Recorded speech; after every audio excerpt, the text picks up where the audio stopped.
Hello, and welcome to Regrets I've Had a Few. I'm Paul Hunter, Artistic Director of Told by an Idiot, and this is a podcast where I talk to friends and colleagues delving into what made them the person they are today. Hello, and welcome. My guest this month is a director with a passionate commitment to making theatre accessible for all. A founder member of the acclaimed Wardrobe Ensemble and now artistic director of the Derngate Theatre, he is at the forefront of a new generation of British artistic directors. Welcome, Jesse Jones. Hello, Paul. Thank you. That was very nice. I was wondering what you were going to say about me, and it was all nice. Well, you're very welcome, and obviously our working relationship goes back quite a while, so we might touch on a little bit of that as we go along. But it's brilliant to have you with us, and if it's okay, I'm going to start how I always start with my guests, which is to take them back to their first theatrical experience, a trip to see something, whether that was with family or with the school, and what it was and what impact did it have. That's a good question. Actually, so my mum ran a community centre in Bristol called Eastern Community Centre, and they had a drama group there called Eastern Kids Theatre that was run by a community theatre group in Bristol called Actor, and was supported by children in need.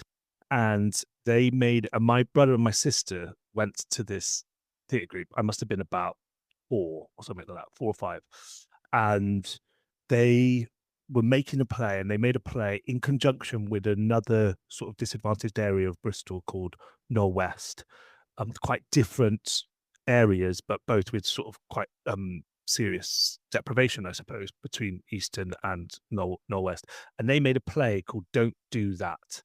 And I like the title. and it was like Right. it was the punky devised theatre where they took these two groups of, I don't know, the age groups were probably like 5 to 13 or something, 14, maybe a bit older.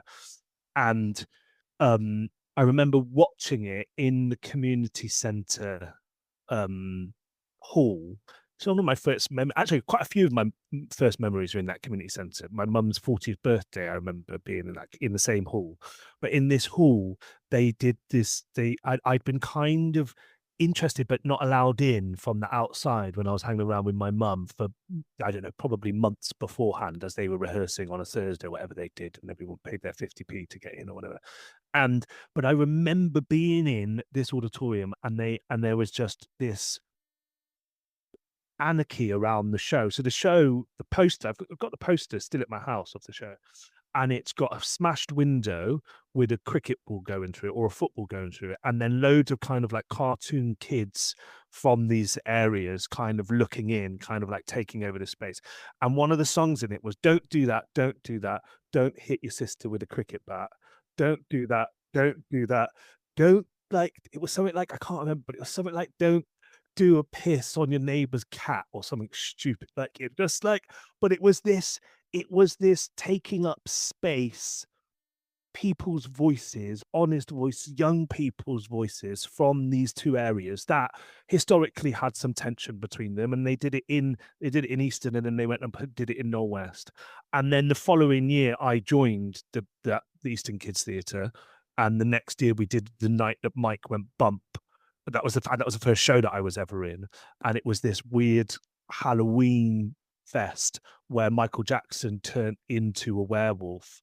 And then the year after, we made a play called The Jealous Eye, and it was about a load of working class kids kidnapping a girl from a posh school, and then realizing that was bad, and that jealousy in kind of class in the class war wasn't necessarily a good thing. But it was I suppose it was the beginning of that space for me, and probably, actually, if I think about it, the roots of my devising and my sense of voice, and always baking in that theatre was a place of community, of finding your voice, and about rebellion and silliness and saying what you wanted to say. And I had a T-shirt. So they made T-shirts, and obviously I didn't have a T-shirt because I wasn't in the company, but my mum got me one of these T-shirts, so "Don't Do That" T-shirt, and I wore it to bed probably until I was about 14, and it had like holes in it everywhere, like, because it was massive. But it was like, you have those T-shirts that just get so thin and threadbare, and I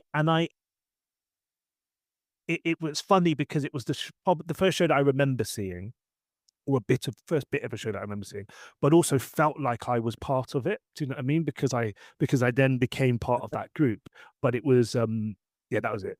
That That's an astonishing first kind of encountering with something performative.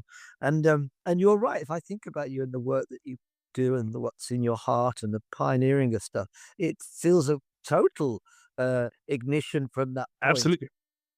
This is in no means to denigrate any of my previous guests' first things, but it's a long way from Mother Goose in where although I suppose Mother Goose shares a certain Yeah, I anarchy was gonna say. out of the anarchy.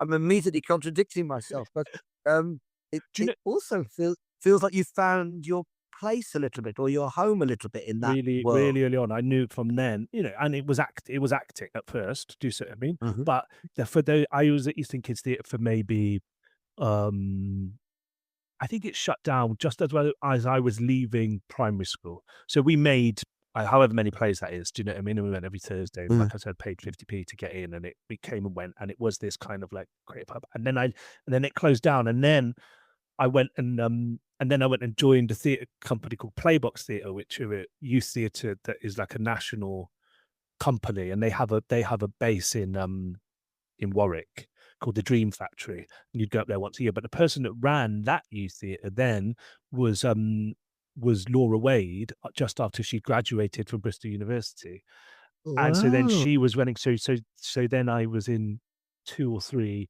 early Laura Wade plays because she would write plays for the youth theatre Well, way back when. there's clearly some key influential figures that were shaping your path, Jesse. Who was running who was directing and running The Eastern the Kingdom. early There was a few different people that came and went. One was a woman called Francesca, and it was run, like I said, it was run by there's a company called Actor in Bristol, which were a community arts company, which about 10 years ago, I wrote an application. The artistic director job came up, and I wrote an application, and I decided I didn't want to do it because there was other things, other itches that I wanted to scratch. But it always held a part for me, and so they had people coming and going, but it was always a bit uh yeah.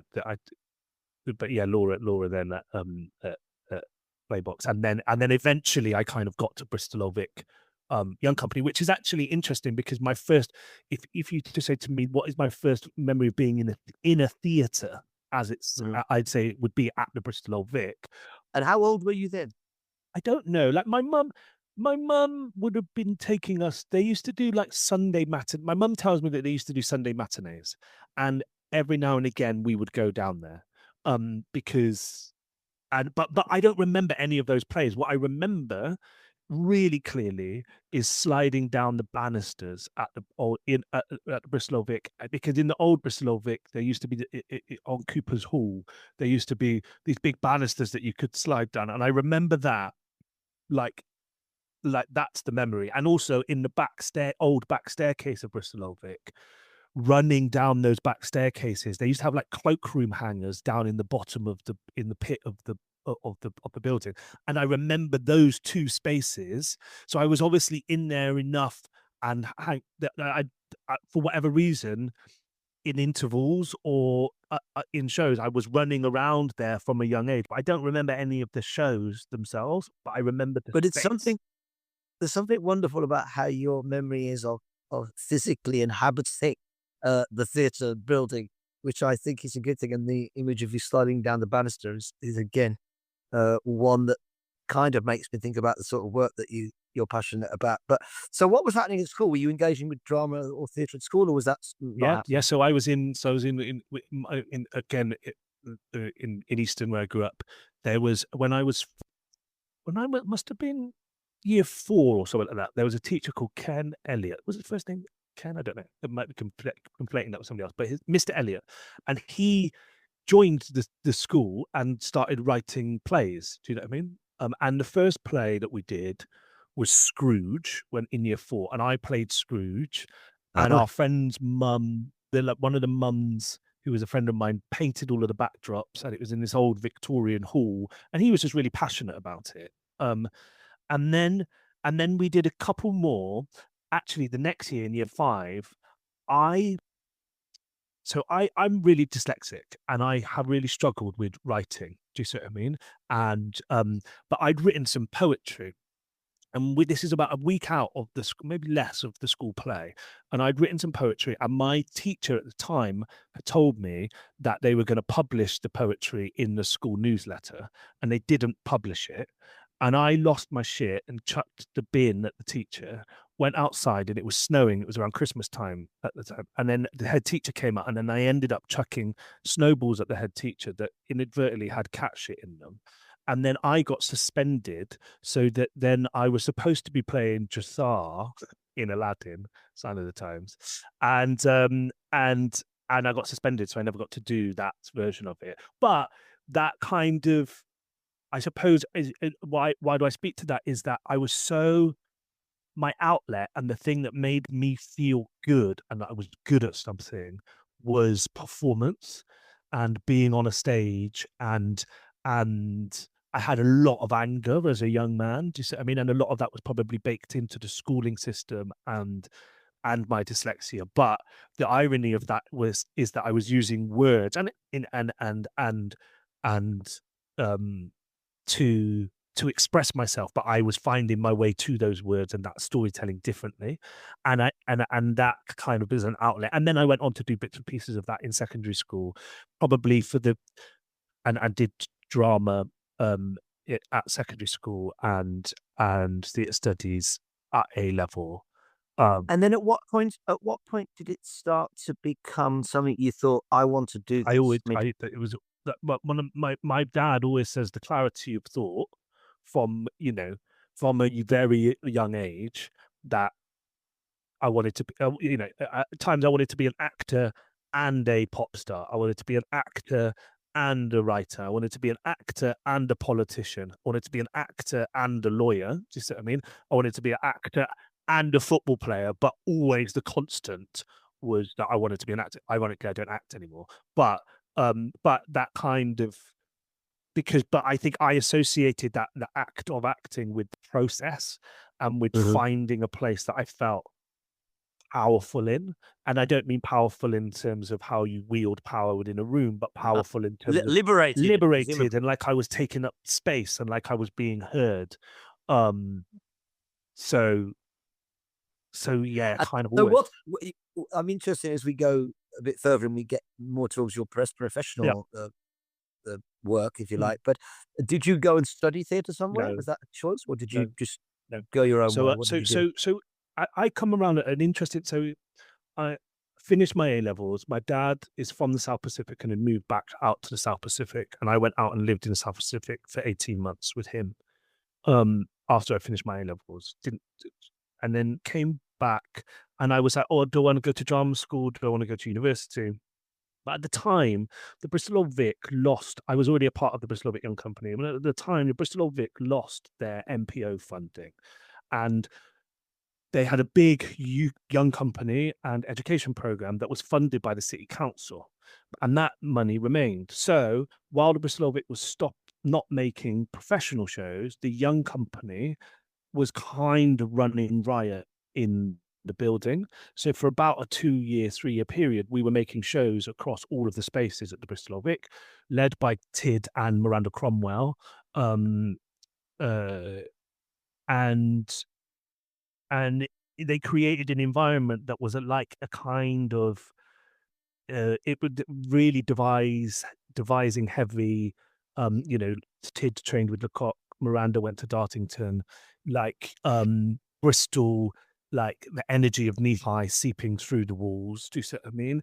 And it was, we were making plays, and we were doing 18-hour weeks as young people. Do you see what I mean? Working stuff out, doing those shows, and is the only reason why the Bristol Old Vic can still call itself the oldest continuously running theatre in the country, is because over that 18-month, 2-year period, we were making work there. So there's a generation of people that come from that it felt like a training, I suppose, in itself, Oh, yeah, yeah, sounds like it, in yeah. all aspects of it.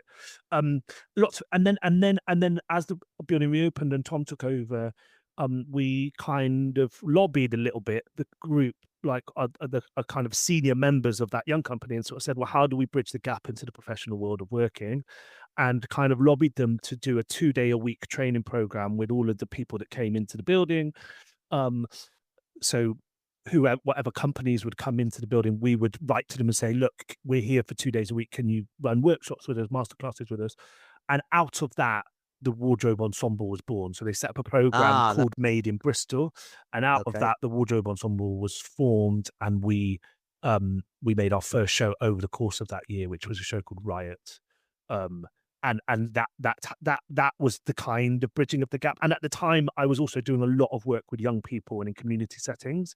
And then over the next 3 years, over that 2-3 year period, I set up a fringe theatre in Bristol, and so the company was set up, and I directed a play that went on to go to the National with National Theatre Connections, and got invited onto the director's course. And kind of that was the moment, I suppose, where it became professional, and at that like that was the thing that I was doing rather than running But it's bars at the same interesting. time. It's interesting you talk about that journey and the kind of sense of being exposed to lots of different practice and lots of different work when they were visiting Bristol, and you've been there for a couple of days a week, and you Yep. and your group, whatever. And in a sense, that is a form of training. It's a very interesting and diverse, you could argue, form of training, because you're being exposed to a lot of different ways of looking at stuff. 100%. So, like, I remember one week Simon Godwin was the associate director at the time, and Filter were in Bristol doing a show at the Tobacco Factory. So on a Thursday we had a masterclass with Simon Godwin, and on the Friday Filter came in and ran a masterclass workshop with us. Do you see what I mean? And that's Yeah, it's like it's that's a really brilliant. It's brilliant to have that, let's just say, that different exposure to stuff. So the Wardrobe's mm, Ensemble form, yep. you meet and you form, and I was always having, collaborated with you and your colleagues, Wardrobe Ensemble. I've always been a massive fan, and I think I've always asked you and your colleagues this question. I remember you invited me on as an actor to a workshop when you were exploring an idea, which I really enjoyed. But I've always remained fascinated by the fact that there were so many of Yeah, you. 9 of us. It seemed such a foolhardy thing to do, to try and make theatre with a permanent ensemble or such a thing. But it never seemed to cross your mind. You always seemed so positive about the size of your It does cross your it cross that we'd be lying if we said it didn't cross our minds, Paul. But Okay. look, we started as 9. We started as we are a collective of people that Yeah. have essentially for the last 14 years, so we're 14 years old this year, have had a meeting every Monday across what used to be Zoom, and I often don't go to the meetings because of lots of other things, but there's always a meeting. Do you see what I mean? And as many people as go to that meeting and then make decisions around the direction of the company and the work that we're going to make. Yes, making work collaboratively as a group of 9. There's always 1 or 2 directors that step out to make, and we invite other people into that process, and each process is slightly different. But we would consider ourselves a devising collaborative writing company, and that's at the heart of what we do. And that non-hierarchical structure is really important in the way that the work is made and the company is run. And from the very beginning, people have said, yeah, but who's Simon McBurney? Do you see what I mean? Who's Mike? Do you see what I mean? Who's Emma? Like, who's going to be that person? And we've, or loads of us in different ways have gone off and done lots of different things, and we come back together, and that's really amazing and inspiring. And actually, the 9 means that when I'm off, running a theatre, or somebody else is off directing a show, or other people are off in shows, there's still a core base that allows the company to continue. So sometimes it's a blessing, because sometimes what you see is that it's 3 people, 2 people, and other people run off to go to the circus. Do you see what I mean? And suddenly that it falls on one person, or it falls away. Do you see what I mean? So I think there's a blessing and a curse to the longevity. No, I can see that. And in terms of your work, I think about, the amount of shows we've made at the Idiots, and people often ask us, was there a defining show, or was there a show that you felt changed things?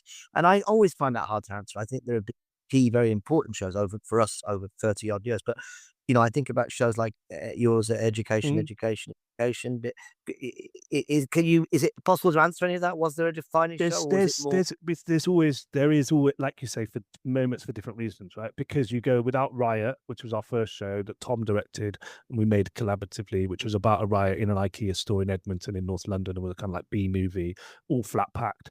Took it to Edinburgh, year of the London riots, and it goes crazy. And we toured a show in America. It transfers to the Shed at the NT, and then that really was a big hit for us, but also gave us, because of it being a hit, allowed us to continue as a group. Because if that wouldn't have happened, then people probably would have gone off their own ways, and that would have been the end of that year's training program. So that's a defining moment. I think that when we made 1972, The Future of Sex was the first time that we got public subsidy to make a show, Yeah, and yeah, that kind of it was after a load of the members of the company had finished training in various other guises. So it was like 3 or 4 years into our journey, and we came back and we made a show that won a load of awards in Edinburgh and felt like it was us, like finding our feet. And then you've got something like Education, which was the first time that we'd worked kind of on the mid scale and ends up transferring into the West End, and obviously that becomes a huge moment. The show that we worked on with you, that in R&D phase, that went on to become the last of the Pelican Daughters, which was made in collaboration with Complicity, which obviously for us is going like, well, that's a huge, do you know what I mean? Like that's a huge moment. yeah. Of course. No, Or no, no. Star Seekers going to the National Theatre, or or making Mog the Forgetful Cat with, do you see what I mean? Old Vic, like for many different reasons, there's all a thing. And I think actually you collect, something about regrets, right? Every show has a regret to it, right? But you collect the regrets and the joys and the successes of each individual thing, and we talk a lot about how each individual piece of work might speak to how is it continuing the conversation, but also atoning for the sins of the previous piece of work. You see what I mean? Um, and you can map it, because they also get them, well, actually, we made a show called Winners that told the story of told the story of we wanted to make a show about food and capitalism, and we we made the idea that said the idea, if is the planet on a collision course with capitalism from the moment that you plant a seed in the Fertile Crescent. Do you see what I mean?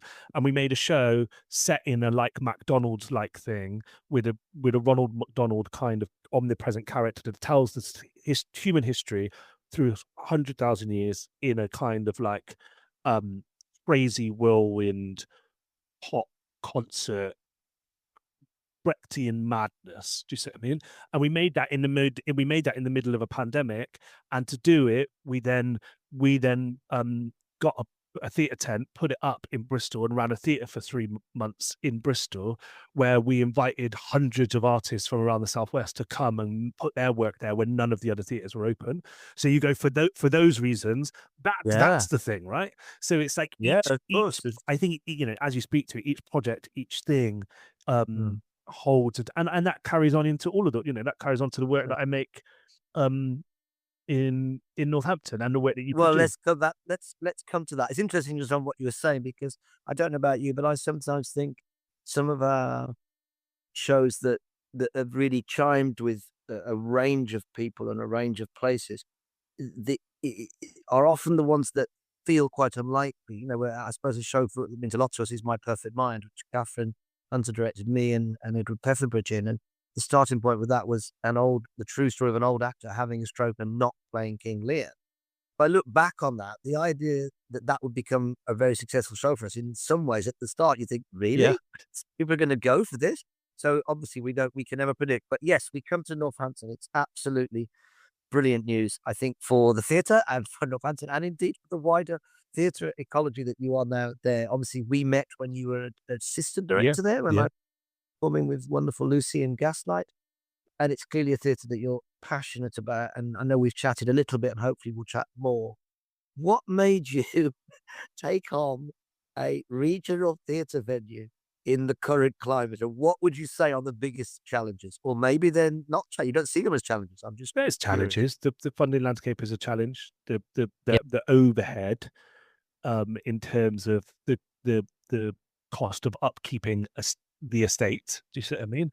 And the numerous theatres and all of the maintenance needs to be done, and the the difficulty in the funding landscape, and the energy crisis, and the cost of living crisis. All of those things are factors that are incredibly difficult. I've always, from the moment, 15 years ago, when when we set up the company, and we set up the Fringe Theatre, and I was in and around Bristol Old Vic. Do you see what I mean?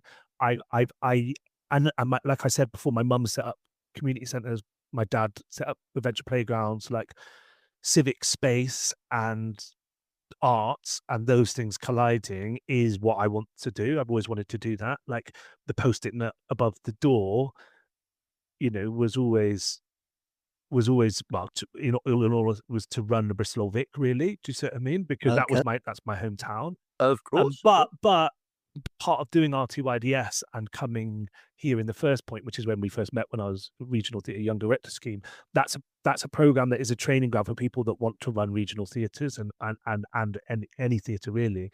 And I having a place to be able to call home and make work in is really beautiful for me as an artist. And actually, I've made more work in Northampton even before taking over as artistic director than I've made sort of anywhere other than Bristol, really. And and asking ourselves, we're asking ourselves big questions at the moment about what we want this theatre to look like, and what the place of theatre is, and how we start to facilitate that, and how we're in a period where there are some big old questions that, as a society and as a country, we need to ask ourselves.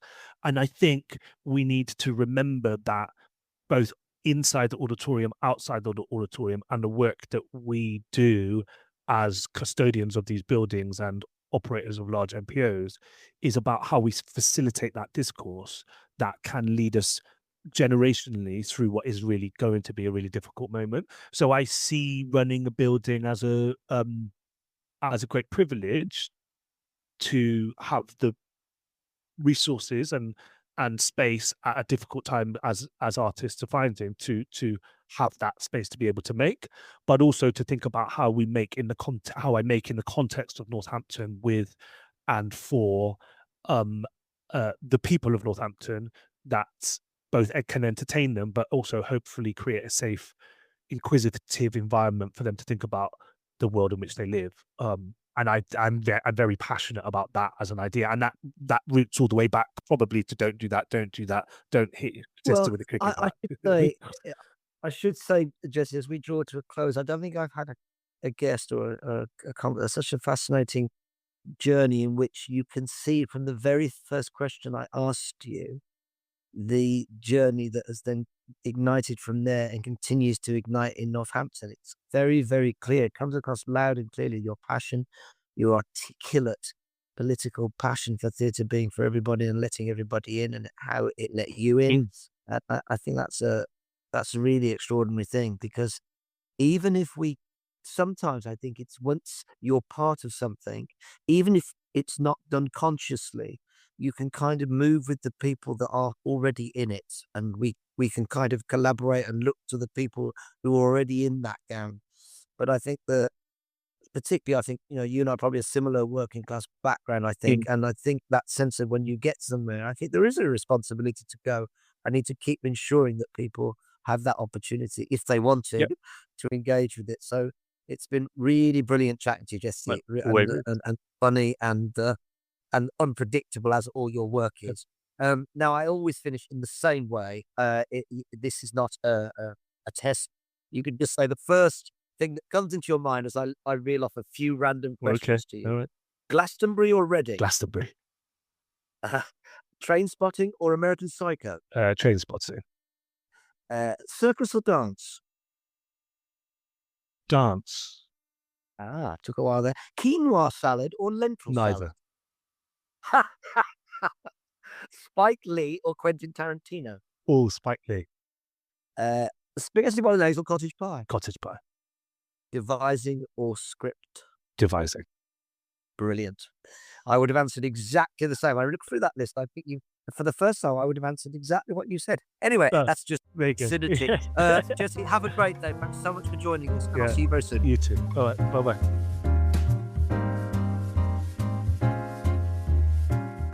Dear listeners, if you've enjoyed this idiot podcast, please spread the word